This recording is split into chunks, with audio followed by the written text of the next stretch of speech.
యోనా గ్రంథం 4 అధ్యాయాల్లో నుంచి 6 పాఠాలు మనం ధ్యానిద్దామని మనం అనుకున్నాం. ఇప్పటి వరకు కూడా 4 అయిపోయినాయి.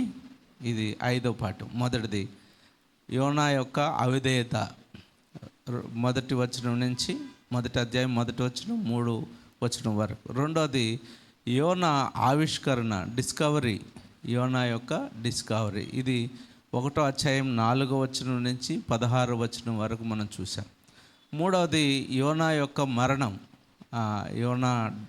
జోనాస్ డెత్, 1వ అధ్యాయం 17 నుంచి 2వ అధ్యాయం 9 వరకు ఈ మాటలు చూసాం. జోనాస్ డెలివరెన్స్ పోయిన వారం 2వ అధ్యాయం 10 నుంచి 3వ అధ్యాయం 2వ వచనం వరకు మనం చూసాం. ఈ రోజున యోనా ప్రకటన, జోనాస్ డిక్లరేషన్, ఇది మనము ధ్యానించుకుందాం. దేవుని వాక్యాన్ని మనం ధ్యానించుకుందాం. 7 మాటలు మళ్ళీ మీ గమనానికి తీసుకుని వచ్చి నేను ముగిచేస్తాను. మొదటిది దైవికమైన మార్గము, లేకపోతే దిశ, డివైన్ డైరెక్షన్. ఓకే, యోనా మొదటి 2 వచనాలు, 3వ అధ్యాయం మొదటి 2 వచనాలు చదువు. అంతటి యెహోవా వాక్కు రెండవ మారు యోనాకు ప్రత్యక్షమై సెలవిచ్చినదేమనగా, నీవు లేచి నినవే మహాపురమునకు పోయి నేను నీకు తెలియజేయ సమాచారము దానికి ప్రకటన చేయుము. సో ప్రకటన చేయటం అనేది మన అంశం ఈరోజు. సో యోనా ఆ యొక్క ప్రకటన చేయటానికి వాడుక బైబిల్లో శిరసా వహించి అని ఉంది. అక్కడ వాడుక బైబిల్లో అంటే వెళ్ళటం ఇప్పటికే యోనాకు ఇష్టం లేదు, కానీ తన ఉపదేశాలు ఫలితంగా కనిపించినప్పటికీ అతడు సంతోషంగా లేడు. కానీ దేవుని యొక్క మాటలు ఆయన శిరసా వహించాడు అంటాం. ఎందుకు అంటే దాన్ని 4వ అధ్యాయంలో చదువుతాం. ఎందుకు ఇష్టం లేదు? 4వ అధ్యాయం మొదటి 3 వచనాలు చదవమ్మా. దీన్ని చూచి బహు చింతాక్రాంతుడై కోపగించుకొని, యెహోవా, నేను నా దేశమందుండగా ఇట్లు జరుగునని నేను అనుకుంటుని కదా, అందువలననే నీవు కటాక్షమును జాలియును బహు శాంతమును అత్యంత కృపయుగల దేవుడివై ఉండి పశ్చాత్తాపపడి కీడు చేయక మానుదువని నేను తెలుసుకొని దానికి ముందుగానే తర్షీషునకు పారిపోతిని. నేను ఇక బ్రతుకుట కంటే చచ్చుట మేలు. యెహోవా నన్నిక బ్రతుకనీయక చంపుమని యెహోవాకు మనవి చేశాను. ఇప్పుడు అక్కడ క్లియర్గా అర్థమవుతుంది కదా ఆయన ఎందుకు వెళ్ళనన్నాడు అంటే, దేవుడు వాళ్ళని క్షమిస్తాడు, దేవుడు వాళ్ళని మళ్ళా బతికిస్తాడని తెలిసి ఆయన వెళ్ళనన్నాడు. కానీ ఇప్పుడు దేవుడు ఆయనకు 2వ మారు మాట్లాడిన తర్వాత శిరసా వహించి ఆయన వెళ్ళటానికి అయినా అతడు వెళ్ళాడు. ఎందుకంటే ఇష్టమైపోయిన దేవుని వాక్కుకు లోబడి తమకు ఇష్టము ఉన్న పనులు కంటే ఇష్టం లేనప్పుడు కూడా ఆయన చేసినట్టుగా మనం చూస్తాం. ఇష్టం లేని పనులు చేసినప్పుడే దేవుని సేవకులు ఎక్కువగా మెప్పు పొందుతారు. మనకి ఇష్టం లేదు. ఉదాహరణకి శత్రువులు క్షమించడం మనకి ఇష్టమా? లేదు, కానీ అవి చేయాలి. యెహోవా వాక్కు నాకు 2వ మారు వచ్చింది. దేవుడు 2వ మారు ఆయనకి చెప్పాడు. సో దేవుడు యోనాకు మళ్ళీ పిలిపిచ్చాడు. ఏంటంటే ఒక న్యూ డైరెక్షన్, గాడ్స్ డైరెక్షన్. నువ్వు వెళ్ళాలి, ఖచ్చితంగా వెళ్ళాలి. మనకి ఇష్టం లేదు, కానీ దేవుడు చెప్పాడు కాబట్టి మనం చేయాలి. దేవుడు మనల్ని ఎక్కడికి ఎవరి కోసం పంపుతాడో మనకు తెలియదు, కానీ మనం వెళ్ళాలి. ఉదాహరణకి అపోస్తలుల కార్యాలు 9వ అధ్యాయంలో అనన్యాని సౌలు దగ్గరికి వెళ్ళమంటాడు కదా. అనన్య వెళ్తానంటాడా? వెళ్ళనంటాడు. ప్రభువా, మీకు తెలియదు ఆయన ఎట్లాంటి వాడో, ఇది కొత్త ప్లాన్ వేసుకుని వచ్చాడేమో మళ్ళా దేవుని సేవకుల్ని సంఘాన్ని పాడు చేయటానికి అంటాడు. ఒకసారి చదువుదాం, చూడండి. 9వ అధ్యాయం 10వ వచనం నుంచి చదువు. దమస్కులో అననీయ అని ఒక శిష్యుడుండెను.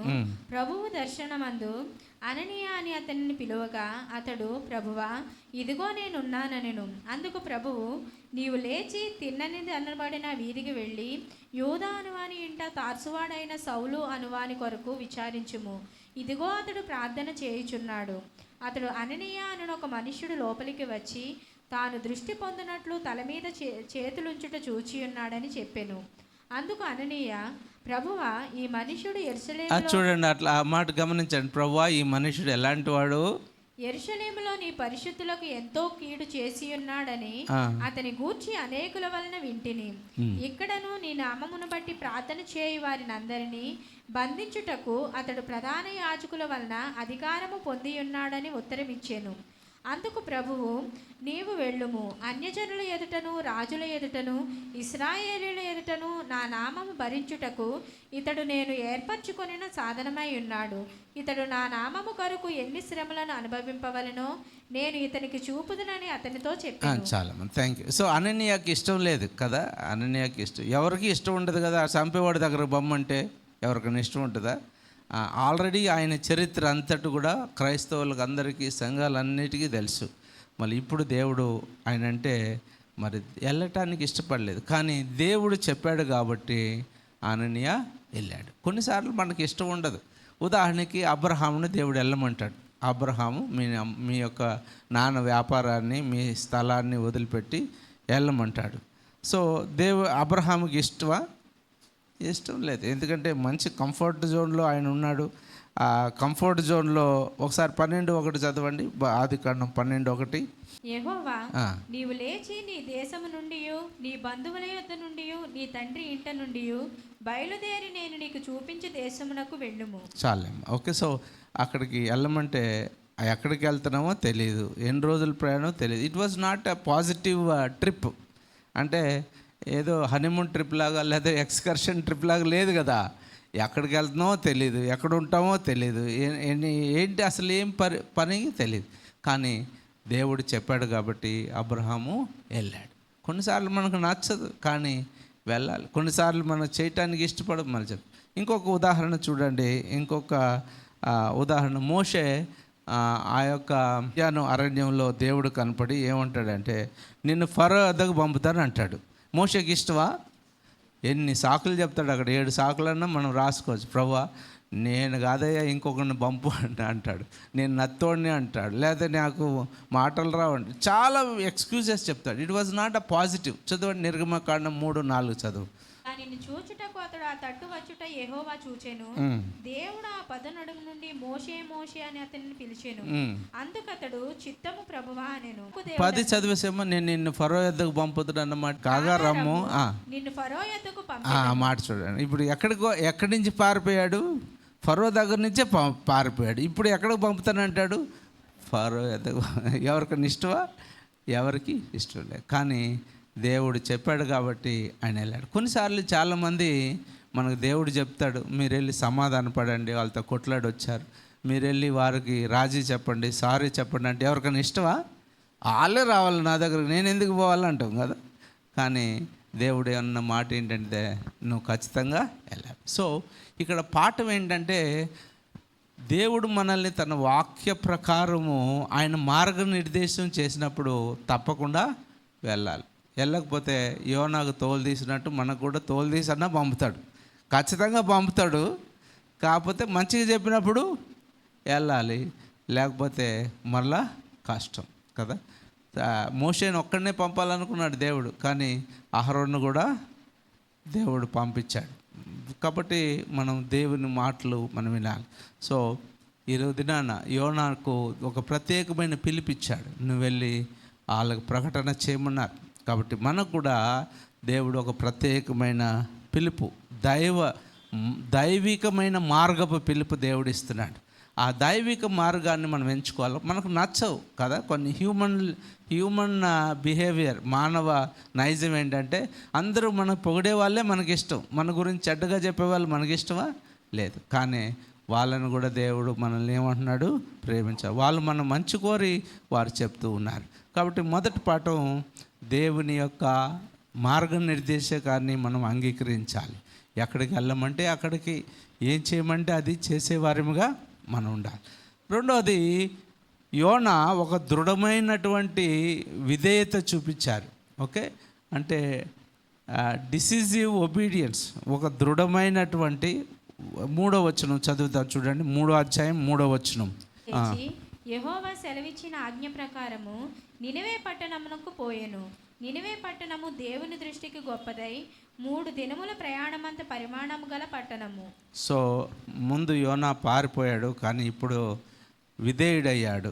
దేవుడు పిలుపుకు తక్షణం విధేయత అవసరం కదా, లేకపోతే దేవుడు ఎట్లాగన్నా నీ చేతనే ఆ పని చేపిస్తాడు, నీ చేతనే చేపిస్తాడు, కానీ ఎట్లా చేపించాలో అట్లా చేపించాడు. పౌలు గారు అపోస్తలుల కార్యాలు 26:19 అగ్రిపరాజు దగ్గరికి ఆయన వెళ్ళినప్పుడు దేవుని దగ్గర నుంచి వచ్చిన దర్శనమునకు అవిధేయుడను కాక అని ఉంటుంది ఒక మాట. చూడండి ఒకసారి 6:19 చూడము అపొస్తలుల కార్యాలు. కాబట్టి అగ్రిపరాజా, ఆకాశము నుండి కలిగిన ఆ దర్శనమునకు నేను అవిధేయుడను కాక మొదట దమస్కులోని చాలమ్మా, ఓకే, నేను అవిధేయుడు గాక.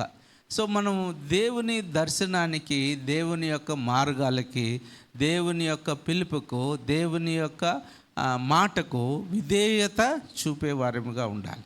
అలాగే యోనా కూడా ఇక్కడ విధేయుడు అయినట్టుగా మనం చూస్తాం. అబ్రహాం విషయంలో కూడా అదే 22వ అధ్యాయం ఆదికాండం 3వ వచనంలో ఆయన ఏం చెప్తాడు, బాబు నువ్వు కొడుకుని ఒక్కగానొక్క నీ కొడుకుని తీసుకుని వెళ్ళి మోరియా పర్వతం వెళ్ళి నాకు బలి ఇమ్మంటాడు కదా. అది ఎంత కష్టమైన పను. లేక పుట్టిన కొడుకు, ఒక్కడే కొడుకు, ఇష్టంగా ప్రేమించిన కొడుకు, ఆయన తీసుకెళ్ళి ఏమంటున్నాడు దేవుడు, బలి ఇమ్మంటున్నాడు కదా. ఇది దేవుడు అఫ్కోర్స్ బలిని కోరేవాడు కాదు, అబ్రహాము కూడా తెలుసు, కానీ ఆ దేవుడు చెప్పాడు నేను చేస్తున్నా. 22:3 చదవండి, ఆదికాండం 22:3. తెల్లవారినప్పుడు అబ్రహాము లేచి తన గాడిదకు గంత కట్టి తన పనివారిలో ఇద్దరిని తన కుమారుడకు ఇస్సాకును వెంటబెట్టుకొని దహన బలి కొరకు కట్టెలు చీల్చి లేచి దేవుడు తనతో చెప్పిన చోటికి వెళ్ళాను. సో అబ్రహాము ఈ డిడ్ నాట్ డిలే కదా. ఆ ముందు రోజు రాత్రి చెప్పాడు దేవుడు, వెంటనే సో అందుకనే ఆలస్యం విధేయత కాదు, చెప్పంగా చేయటం విధేయత కాదు. తక్షణమే విధేయత దేవునికి ఆశీర్వాదానికి దారితీస్తుందని మనం గమనించాలి. కాబట్టి ఒక దృఢమైనటువంటి విధేయత యోనా ఇక్కడ చూపించాడు. ఖచ్చితంగా దేవుడు చెప్పాడు నేను వెళ్ళాలి అనేటువంటి ఒక విధేయతతో ఆయన వెళ్ళాడు. అఫ్కోర్స్ అప్పటికే నష్టపోయాడు చాలా, కానీ ఇప్పుడు దాన్ని ఖచ్చితంగా నెరవేరుస్తున్నాడు. మనం కూడా దేవుడు చెప్పినటువంటి మాటకు విధేయత చూపే వారముగా ఉండాలి. మొదటిదేమో ఆయన మార్గనిర్దేశకాన్ని అంగీకరించాలి. దేవుని మార్గాలు ఏమున్నాయో అది అంగీకరించాలి, మానవ మార్గాలు కాదు కదా. మంచి చేయటానికి ఎక్కువ మంది, చెడ్డ చేయటానికే ఎవరైనా వెళ్ళి నువ్వు సమాధాన అని చెప్తే వాళ్ళకి దోస్తీ పడతావా? కాదు. వాళ్ళతో నువ్వు నిన్ను ఎందుకంటది అట్లాగా, నీకేం తక్కువ అని చెప్తే వాళ్ళకి మనం దోస్తీ, అది నాకు సపోర్ట్ చేస్తుందామని, అంతే కదా. సో అందుకని దేవుని మార్గాలు చెప్పే వాళ్ళకి మనం వెళ్ళాలి. రెండవది దేవుని వాక్యానికి విధేయత చూపించాలి. దేవుడు నీకు ఒక ప్రణాళిక వేశాడు, నీకు ఒక పని చెప్పాడు, ఆ ప్రణాళికలో నువ్వు పని చేసేవారు ఉండాలి. ఎప్పుడో విధేయత చూపటం ఆశీర్వాదం కాదు కదా, వెంటనే విధేయత చూపటం ఆశీర్వాదం. కాబట్టి దేవుడు ఎన్నిసార్లు నీకు మాట్లాడాడు, ఎన్నిసార్లు నువ్వు విధేయత చూపించావు, ఎన్నిసార్లు తర్వాత అని పోస్ట్ పోన్ చేసావు, నష్టపోయాం కదా. అందుకని అది జాగ్రత్తగా ఉండాలి. మూడవది ఇక్కడ దైవికమైనటువంటి ప్రకటన. ఓకే, ఇక్కడ యోనా 3:4 చదువుదాం. 3వ అధ్యాయం 4వ వచనం చూడండి. యోనా పట్టణంలో ఒక దిన ప్రయాణమంత దూరము సంచరించుచు ఇక 40 దినములకు నినివే పట్టణము నాశనమగునని ప్రకటన చేయగా. చాలేమ్మ. సో ఇక్కడ దేవుని సందేశం చాలా సున్నితంగా, చాలా జాగ్రత్తగా, సూటిగా దేవుడు చెప్పమన్నదంతా చెప్పేశాడు. ఏంటది? ప్రజలు పశ్చాత్తాపడినా పడకపోయినా ఆయన ఏమన్నాడు, నినివే నాశనం అవుతుంది అని దేవుని ఉద్దేశం చెప్పమన్నాడు కదా. వాళ్ళు అంటే నినివేని నాశనం చేయాలన్నది దేవుడి ఉద్దేశం కాదు, కానీ మారు మనసు వాళ్ళు పొందుతారన్నది దేవుని ఉద్దేశం. యోనాకేంటి వాళ్ళు మారు మనసు పొందకూడదు అన్నది యోనా ఉద్దేశం. సో కానీ దేవుడు చెప్పింది ఆయన ఖచ్చితంగా ప్రకటన చేశాడు. ఒకసారి ఇర్మియా గ్రంథం 18వ అధ్యాయం 7-8 వచనాలు చూడండి. ఇర్మియా గ్రంథం 18వ అధ్యాయం 7-8 వచనాలు. దాని పెళ్ళగింతుననియు విరుగగొట్టుతననియు నశింపజేయుదననియు ఏదో ఒక జనమును గూర్చి గాని రాజ్యమును గూర్చి గాని నేను చెప్పి ఉండగా, ఏ జనమును గూర్చి నేను చెప్పితినో ఆ జనము చెడుతనము చేయుట మానిన ఎడల నేను వారికి చేయను ఉద్దేశించిన కీడును గూర్చి సంతాపపడుదును. ఎంత గొప్ప మాట కదా. ఏ జనం గురించి అయితే ఆయన నాశనం చేస్తాడని చెప్పాడో ఆ జనం కానీ మళ్ళీ తిరిగి పశ్చాత్తాపడితే వాళ్ళ కీడును గూర్చి సంతాపపడును అంటుంది. కాబట్టి యోనా అది అలాగ పడకూడదని ఆయనకు వచ్చింది. కాబట్టి యోనా దేవుని గురించి ఏమనుకున్నాడో సరిగ్గా అవే లక్షణాలు ఆయనకు కలిగి ఉన్నాయి. జాలి, కరుణ దేవుడు అవి కలిగి ఉంటాడని యోనాకు తెలుసు. ఇక్కడ కూడా అదే ఆయన చూస్తాం. యోనా దేవుని సందేశాన్ని ఇక్కడ స్పష్టంగా ప్రకటించినట్టు మనం చూస్తాం. సందేశం కఠినమైనది అయినప్పటికీ దేవుని వాక్యాన్ని చెప్పాలి. ఇప్పుడు కొంతమందికి దేవుని మాటలు వేరే వాళ్ళకి చెప్పమని దేవుడు మనకు ప్రేరేపణిస్తాడు, వాళ్ళకి వెళ్ళి చెప్పు అని. అది కఠినమైన మాట అయినా చెప్పాలి కదా, వాళ్ళు ఏమన్నా అనుకొని, కానీ దేవుడు నన్ను చెప్పమని ప్రేరేపిస్తున్నాడు, నీకు చెప్పేస్తున్నా అని. ఓకే, అలాగా చెప్పటం వల్ల మనము ఏమవుతుందంటే దేవుని కార్యాలు, ఒకవేళ వాళ్ళు మారు మనసు పొందుతారేమో కదా.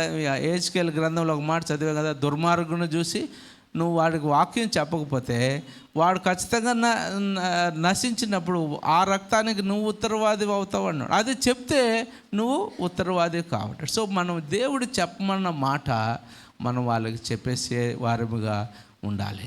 నేను ఇర్మియా గ్రంథం 1:7 చూడండి, నేను చెప్పమన్నాడు అన్నీ చెప్పు అంటాడు. మంచిగా చెప్పకూడదు, చెడ్డవి కూడా చెప్పాలి. ఈ రోజుల్లో కొన్ని సంఘాల్లో ఓన్లీ మంచి ప్రాస్పరిటీనే చెప్తారు, లేకపోతే స్వస్థతే చెప్తారు, కొన్నిసార్లు దీవెనే చెప్తారు. అవన్నీ కరెక్టే, కాదనట్లేదు. కానీ దేవుడు తోలు తీస్తాడని కూడా చెప్పాలి కదా. మాట వినకపోతే తోలు తీస్తాడని చెప్పాలి, కండిషన్గా చెప్పాలి. నువ్వు మాట దేవుణ్ణి గౌరవించకపోతే ఏం చేస్తాడో కూడా చెప్పాలి. అవి చెప్తే మరి వాళ్ళు రారేమో అని అన్నీ మంచిగా చెప్తారు, అది కరెక్ట్ కాదు కదా. దేవుడు చూడండి, నేను చెప్పింది చెప్పమంటాడు. అది ఇర్మియా గ్రంథం 1:7. యెహోవా నాకు ఇలాగ సెలవిచ్చాను, నేను బాలుడని అనవద్దు, నేను నిన్ను పంపువారి అందరి యొద్దకు నీవు పోవలను, నీకు ఆజ్ఞాపించిన సంగతులన్నీ చెప్పవలను. అది ఆర్డర్ ఏంటంటే, నీకు ఆజ్ఞాపించినటువన్నీ నువ్వు చెప్ప. అందులో నువ్వు ఫిల్టర్ చేసి వాళ్ళు ఏమన్నా అనుకుంటారేమో అని మంచివే చెప్పి చెడ్డవి చెప్పకుండా, that is none of your business. దేవుడు నన్ను చెప్పమన్నాడు, నీకు చెప్పేస్తున్నా. బ్రదర్ ఏమన్నా అనుకోకండి, ఆమె సిస్టర్ ఏమన్నా అనుకోకండి, దేవుడు నాకు చెప్పాడు, చెప్పేస్తున్నా. దాని తర్వాత మీరు ఎవరికన్నా ఇష్టమా? ఇప్పుడు ఆహాబుకి ఆయన వెళ్ళి చెప్తాడు, దేవుడు వాన కురిపించడంటే ఆహాబుకి ఇష్టమా? అది లేదు కదా. ఎవరికన్నా చెడ్డ చెప్పావనుకో, వాళ్ళకి ఎవరికి ఇష్టం ఉండదు. కానీ చెప్పవలసిన మాట మనం చెప్పాలి కదా. అలాగే ఇంకొక బాప్తిసం ఇచ్చి యోహాను గురించి చూడండి. బాప్తిసం ఇచ్చి యోహాను బాప్తిసాలు ఇస్తున్నాడు యోర్దానులో. అందరూ వరుస కట్టి వచ్చారు. వాళ్ళని ఏమన్నాడు, మీరు సర్ప సంతానమా, మారు మనసు పొందాలని మీకు ఎవడు బుద్ధి చెప్పాడు అంటాడు. చూడండి 3వ అధ్యాయం మొదటి 2 వచనాలు. ఆ దినముల యందు బాప్తిసం ఇచ్చి యోహాను వచ్చి, పరలోక రాజ్యం సమీపించి ఉన్నది, మారు మనసు పొందుడని యోదయ అరణ్యంలో ప్రకటించుచుండెను. 7వ వచనం చదువు. అతడు పరిసయ్యులలోను సద్దూకయ్యులలోను అనేకులు బాప్తిసం పొందవచ్చుట చూచి, సర్ప సంతానమా, రాబో ఉగ్రతను తప్పించుకొనుటకు మీకు బుద్ధి చెప్పిన వాడెవడు, మారు మనసుకు తగిన ఫలం ఫలించాలి. ఓకే, మిమ్మల్ని ఎవరైనా అన్నారు అనుకో, మీరంతా సర్ప సంతానం లేదా దుష్టుడి సంతానం, పాపులు అన్నారు అనుకోండి, మనకు ఎంత కోపం వస్తుంది. వాళ్ళంతా రిలీజియస్ లీడర్స్, ఆయన దగ్గరకు వచ్చిన వాళ్ళు మామూలు వాళ్ళు కాదు, సాధారణమైన ప్రజలు కాదు, గురువులు, పాస్టర్లు, వాళ్ళు ధర్మశాస్త్రోపదేశకులు, అంత బోధకులు. ఆ శాస్త్రులు పరిచయలు వస్తే వాళ్ళందరికీ మీరు పాము పిల్లలు అన్నాడు. పాము పిల్లలు మీకు మారు మనసు పొందాలి. సో దేవుడు చెప్పమన్నది చెప్పేశాడు. ఓకే, హేరోదు రాజు కూడా చెప్పాడు, హేరోదు రాజా నువ్వు హేరోదియాని పెట్టుకోవటం కరెక్ట్ కాదు, నువ్వు అలా తప్పు చేస్తున్నావు అంటే వాళ్ళ తమ్ముడు భార్య ఆయన చంపించింది, అది వేరే సంగతి. కానీ చెప్పటం అయితే చెప్పేశాడు. కాబట్టి మనము దైవ ప్రకటన, దేవుడు చెప్పమన్నది చెప్పాలి. దేవుని వాక్యాన్ని మార్చకుండా ప్రకటించడం మన బాధ్యత. బైబిల్లో ఒకటి ఉంది, దీంట్లో ఏమి కలపకూడదు, దీనిలో నుంచి ఏమి తీసేయకూడదు. కలిపితే తీసేస్తే వచ్చే తెగుళ్ళు చాలా భయంకరం. ప్రకటన గ్రంథంలో చదవద్దులేండి, నా పని అదే కాదు. సో దేవుడు మాటలు ఉన్నది ఉన్నట్టుగా చెప్పాలి. దైవ ప్రకటన ఏంటి చెప్పాను? మొదటిది దేవుని యొక్క మార్గనిర్దేశకాన్ని గాడ్స్ డైరెక్షన్. రెండోది గాడ్స్ ఒబీడియన్స్, అంటే డిసిసివ్ అంటే దృఢమైనటువంటి ఒక విధేయత చూపాలి. మూడోది డిక్లరేషన్, డివైన్ డిక్లరేషన్, దేవుడు చెప్పమన్నది నువ్వు చెప్పాలి. నాలుగోది లోతైనటువంటి నేరారోపణ లేదా ఒక పశ్చాత్తాపం, డీప్ కన్విక్షన్ ఆయనతో చెప్తున్నాడు. 5 నుంచి 3వ అధ్యాయం, యోనా గ్రంథం 3వ అధ్యాయం 5 నుంచి 8 వచనాలు చూడండి. నినివే పట్టణ పట్టణపు వారు దేవుని యందు విశ్వాసం ఉంచి ఉపవాస దినము చాటించి ఘనులేమి అల్పులేమి అందరూ గోనెపట్ట కట్టుకొనిరి. ఆ సంగతి నినివే రాజునకు వినబడినప్పుడు అతడును తన సింహాసనం మీద నుండి దిగి తన రాజవస్త్రములు తీసివేసి గోనెపట్ట కట్టుకొని బూడిదలో కూర్చుండెను. మరియు రాజైన తానును ఆయన మంత్రులను ఆజ్ఞ ఇయ్యగా, చదువు. ఒకవేళ దేవుడు మనసు త్రిప్పుకొని పశ్చాత్తాప్తుడై మనము లయము కాకుండా తన కోపాగ్ని చల్లార్చుకొనును గనుక మనుషులు ఏదియూ పుచ్చుకొనకూడదు, పశువులు గాని ఎద్దులు గాని గొర్రెలు గాని మేత మేయకూడదు, నీళ్లు త్రాగకూడదు.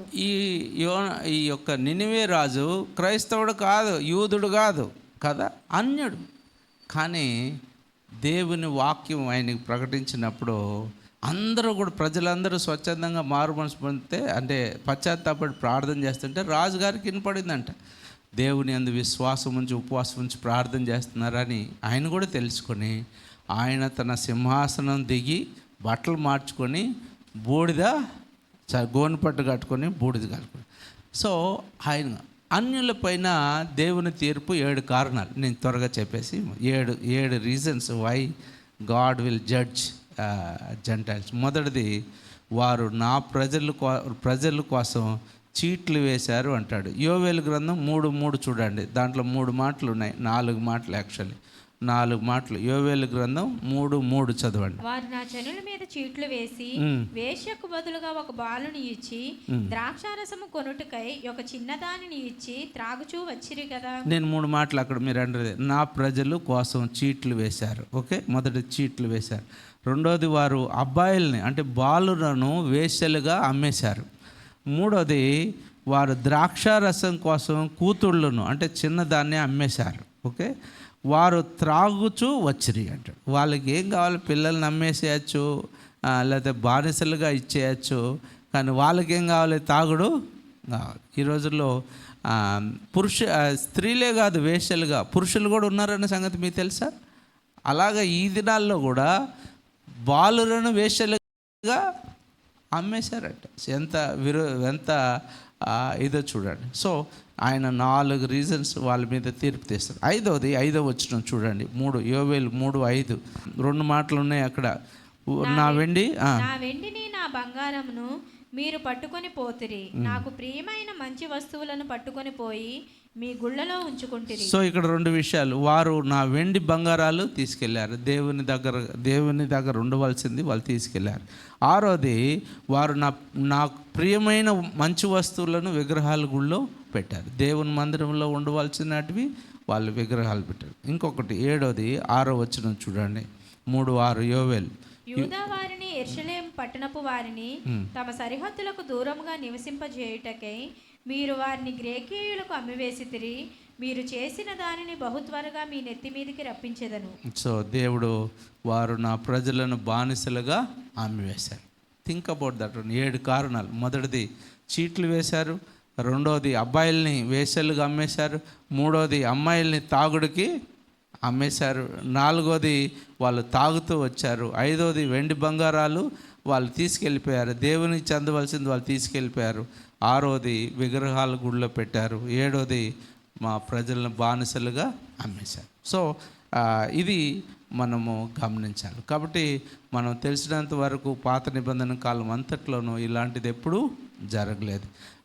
కాబట్టి అనేక మంది దేవుళ్ళు పూజిస్తూ నిజ దేవుని గురించి సరిగా తెలియని ఇతర జనాలు నివసిస్తున్న నగరం ఇది.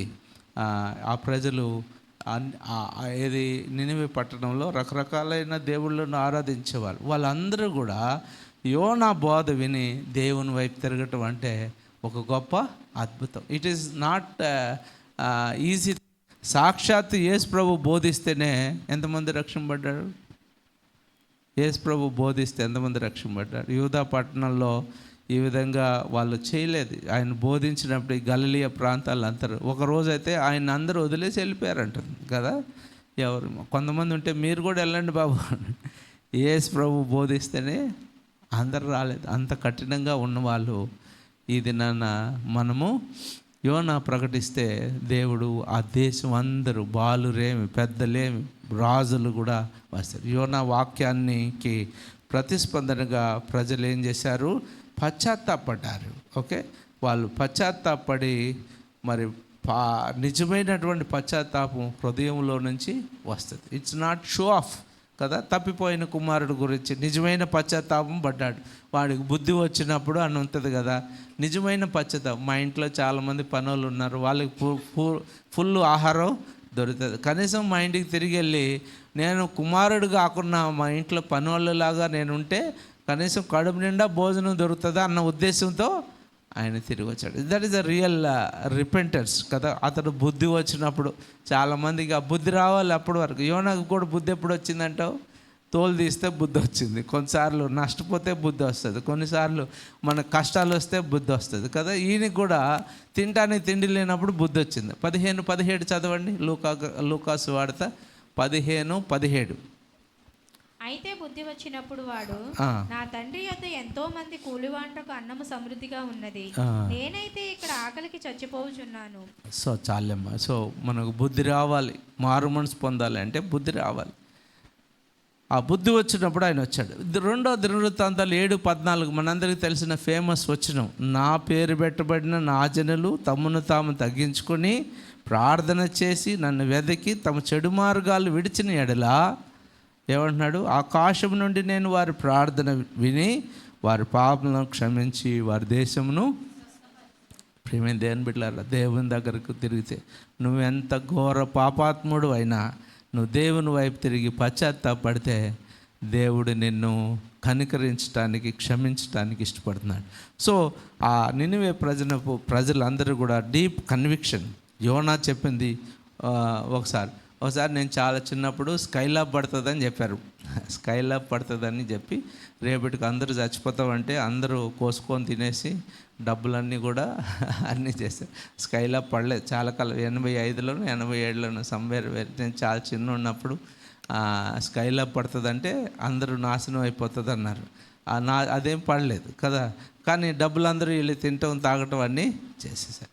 సో యోనా యొక్క వాక్యాన్ని మనము పశ్చాత్తాపం, దేవుని దయ మనం విడుదల చేస్తుంది. ఓకే, పాయింట్ నెంబర్ 5, 5వ మాట. ఓకే, ఇక్కడ డ్రామాటిక్ ట్రాన్స్ఫర్మేషన్ జరిగింది. ఓకే, అది డ్రామాటిక్ అంటే నాకు తెలుగులో రాలేదు. నాటకీయమైన మార్పు కాదు. ఇట్ ఈస్ నాట్ నాటకం కాదు అది. దాన్ని తెలుగులో ఏం చెప్పండి, మీరు ఎవరైనా చెప్పండి. డ్రామాటిక్ ట్రాన్స్ఫర్మేషన్ అంటే ఒక ఉన్నట్టుండి రూపాంతరం చెంది. 3:10 చదువుదాం చూడండి, యోనా గ్రంథం 3:10. ఈ నినివే వారు తమ చెడు నడతలను మానుకొనగా వారు చేయుచున్న క్రియలను దేవుడు చూచి పశ్చాత్తాప్తుడై వారికి చేయదునని తాను మాట ఇచ్చిన కీడు చేయక మానెను. ఇది దేవునికి స్వభావానికి ఆయన వాక్కులకు అనుగుణంగానే ఉందని మనం కనిపించాలి. ఏంటంటే దీనికి చాలా కాలం తర్వాత మరి ఇర్మియా గ్రంథంలో రాసింది. చాలా దేశాల విషయంలో అవలంబించే విధానాన్ని రాశాడు. దేవుడు విని క్షమించేవాడు కాబట్టి ఒక నగరాన్ని ఆయన పునరుద్ధరణ చేస్తూ ఉన్నాడు. కాబట్టి ఎవరైతే పాపాన్ని ఒప్పుకుంటారో ఆయన కంప్లీట్గా మార్చేస్తాడు. అందుకని 2 కొరింథీ 5:17 ఏమనుంది మీరు చెప్పండి, కంఠస్థం వచ్చిన వాళ్ళు. ఎవడైనా క్రీస్తు యేసునందు కాగా ఎవడైనను క్రీస్తునందున్న ఎడల వాడు నూతన సృష్టి. అంటే పాతవన్నీ ఏమైనట్టు గతించు. సో రీసెట్ బటన్ లాంటిది కదా. అది నొక్కితే ఫోన్లో రీసెట్ బటన్, పాత మెమరీస్, ఫోటోలు అన్నీ పోతాయి, కొత్త ఫోన్ అయిపోతుంది. అలాగే దేవునిలో ఎవరైనా వస్తే వాళ్ళు ఎంత ఘోర పాపాత్ములైనా దేవుడు ఒక నూతనమైన సృష్టి, ఒక రూపాంతరాన్ని ఆయన చేస్తాడు. సమరయ స్త్రీ గురించి మనం చదువుకుంటాం. ఆమె సాక్ష్యం ద్వారా ఊరంతా మారింది. ఇంతకుముందు ఆమె చెడ్డదని అందరూ ప్రకటన చేసేవాళ్ళు కదా. ఆమె జోలికి పోకూడదు, ఆమె దగ్గరకు పోకూడదు అంటే ఆమె అందరూ పోయి నీళ్ళు తెచ్చుకునే టైంలో పోకుండా మధ్యాహ్నం 12 గంటలకు పోయేదంటే ఎవరు లేనప్పుడు, ఎందుకంటే వాళ్ళు బాధపడి. కానీ ఆవిడే వెళ్ళి ఊరంతా చెప్పింది. ఏమని చెప్పింది? నేను యేసయ్యను కలిశాను, నా గురించి అంతా చెప్పాడు, మీరు కూడా రండి అంటే ఊరంతా వచ్చితే అక్కడ ఒక మాట ఉంటుంది. ఆమె మాకు చెప్పింది కొంచెమే, మేము చూసింది చాలా ఉంది. 4వ అధ్యాయం చివరి చదవమ్మది ఒక మాట. 4వ అధ్యాయం 39వ వచనమా. చేసినవన్నీ నాతో చెప్పినని సాక్ష్యం ఇచ్చిన స్త్రీ యొక్క మాటను బట్టి ఆ ఊరిలోని సమరయులలో అనేకులు ఆయన యందు విశ్వాసం ఉంచిరి. సో అసలు సమరయులు అంటేనే దేవునికి ఇష్టలు కాదు కదా. కానీ ఈవిడ కూడా ఆ దేవుని వాక్యం వాళ్ళకి చెప్తే అందరూ కూడా దేవుని వాక్యానికి అంగీకరించి ఆయన వెంబడించాడు. ఆ తర్వాత ఉంటుంది, ఆ తర్వాత ఆమె నీ గురించి చెప్పింది కొంచెమే ప్రభు, మేము చూసింది ఎక్కువ అని లేదు.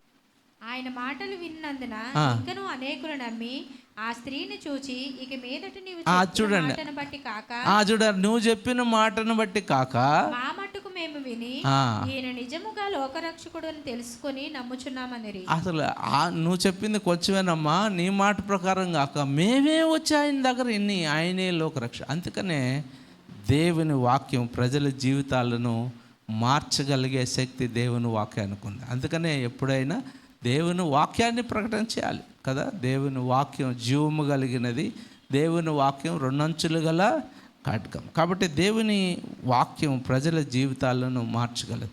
సో ఇక్కడ నినివే ప్రజల పట్టణస్తులకు యోనా చెప్పిన వెంటనే వాళ్ళు పశ్చాత్తాపడితే కంప్లీట్గా దేవుడు ఆ నినివే పట్టణాన్ని రూపాంతరం చెందించాడు. కంప్లీట్గా ఎవ్రీబడి అక్కడ ఉన్న వాళ్ళందరూ కూడా ప్రభుని నమ్ముకున్నాడు. సమరయలో అందరూ నమ్ముకున్నట్టు, ఆ ఊరోళ్ళు అందరూ నమ్ముకున్నట్టు సమరయ స్త్రీ ద్వారా ఇక్కడ నినివే పట్టణస్తులు అందరూ కూడా ప్రభుని తీసుకున్నారు. కాబట్టి మనం ఏం చేయాలంటే దేవుని సాక్ష్యాలు చెప్పాలి. అమ్మ, నన్ను బాగు చేసిన దేవుడు నిన్ను బాగు చేస్తాడు, నన్ను స్వస్థపరిచిన దేవుడు నిన్ను స్వస్థపరుస్తాడు, నా కష్టాల్లో సహాయం చేసిన దేవుడు నిన్ను కష్టపరుస్తాడని మనం test money is a powerful tool కదా. మీ సాక్ష్యమే చెప్పు.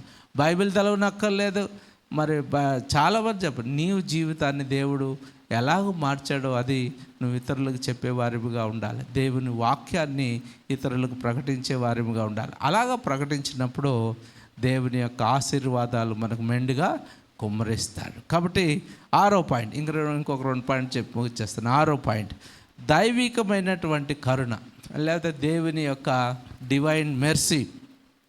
యోనా 3:10 మళ్ళీ చదువుదాం. ఈ నినివే వారు తమ చెడు నడతలను మానుకొనగా వారు చేయుచున్న క్రియలను దేవుడు చూసి పశ్చాత్తాప్తుడై వారికి చేయుదునని తాను మాట ఇచ్చిన కీడు చేయక మానెను. చేస్తానన్న కీడు చేయలేదు. అది కదా కరుణ చూపటం అంటే దేవునికి చాలా ఇష్టం అంట. కరుణ చూపటం అంటే దేవుడికి ఏమి ఇష్టం? చాలా ఇష్టం. దేవుడుకు ఏం కోరుకుంటున్నాడంటే పశ్చాత్తాపం కోరుకున్నాడు. ఒకసారి ఈ మాట చదువుతాం చూడండి. మీకా గ్రంథం 7:18. తన స్వాస్థ్యంలో శేషించిన వారి దోషమును పరిహరించి వారు చేసిన అతిక్రమముల విషయమై వారిని క్షమించు దేవుడు అయిన నీతో సముడైన దేవుడు ఉన్నాడా? సో ఆ దేవుడు ఆయన క్షమించేవాడు. శిక్షించటం, నాశనం చేయటం అంటే ఆయనకి ఇష్టం లేదు.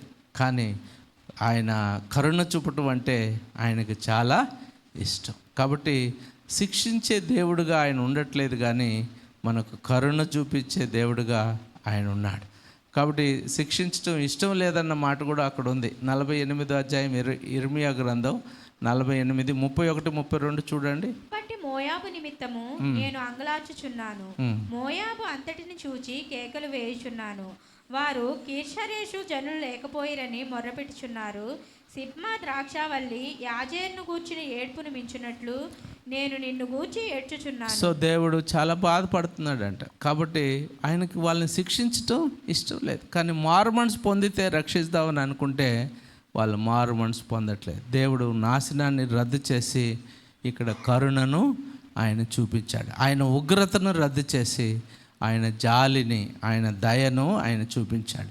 అందుకని 103వ కీర్తన 8వ వచనంలో 103వ కీర్తన 8లో యెహోవా దయాదాక్షిణ్యం గలవాడు, కృపగలవాడు. యెహోవా దయాదాక్షిణ్య పూర్ణుడు, దీర్ఘశాంతుడు, కృపా సమృద్ధి గలవాడు. చాలే. సో ఆయన దయాదాక్షిణ్య పూర్ణుడు. ఆయనకి ఎవరైతే ఒప్పుకుంటారో, క్షమాపణ అడుగుతాడో దేవుడు ఆయన కలపదు. యేసు క్రీస్తు క్షమించినటువంటి స్త్రీ కూడా మనం చూస్తాం. యోహాను సువార్త 8వ అధ్యాయంలో అందరూ రాళ్ళు వేసి కొట్టడానికి వచ్చారు, యేసయ్య క్షమించాడు. చాలామందిని అలా క్షమించాడు.